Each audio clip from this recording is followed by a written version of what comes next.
on étudie les publications d'André Barbeau, ce qui frappe en réalité, c'est l'absence de ce qui n'est pas Barbeau.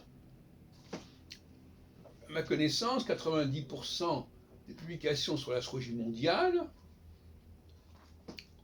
parues en France sont de Barbeau, depuis les années 60.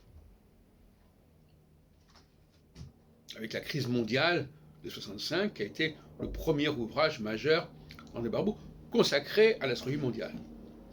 Puisque la défense et l'illustration de l'astrologie de 1955 n'était pas vouée spécialement et uniquement à l'astrologie mondiale. Mais depuis, tout ce que Barbeau a publié, quasiment, traite de l'astrologie mondiale. Il en a eu le monopole.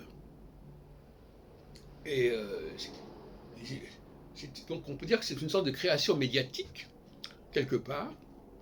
La seule personne qui soit demandée par les éditeurs, que ce soit chez Fayard, que ce soit chez Payot, que ce soit aux éditions du Félin, aux éditions d'Angle, aux éditions du Seuil, et j'en passe, c'est toujours et encore André Barbeau. Alors, oui, c'est dans une bibliothèque assez bien fournie, on s'aperçoit que les seuls ouvrages qui traitent de ces sujets, depuis quand même un demi-siècle, ce sont ceux d'André Barbeau. Il y a eu aussi Elisabeth Tessier qui a écrit un certain nombre de choses à ce sujet. Bon, c'est entendu. Mais il faudrait quand même que ça cesse et qu'il y ait d'autres auteurs qui écrivent sur ces sujets ou qui soient publiés, parce que qu'ils écrivent c'est une chose, mais il faut qu'ils soient publiés.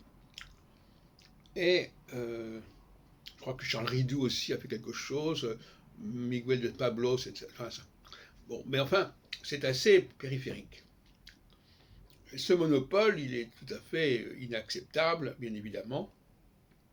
D'autant plus que André Barbeau défend un modèle qui a montré ses lacunes et ses carences et continue à publier sur ce sujet en occultant plus ou moins les échecs antérieurs.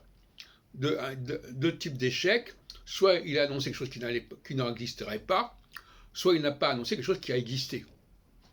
Dans les deux cas, c'est assez pathétique.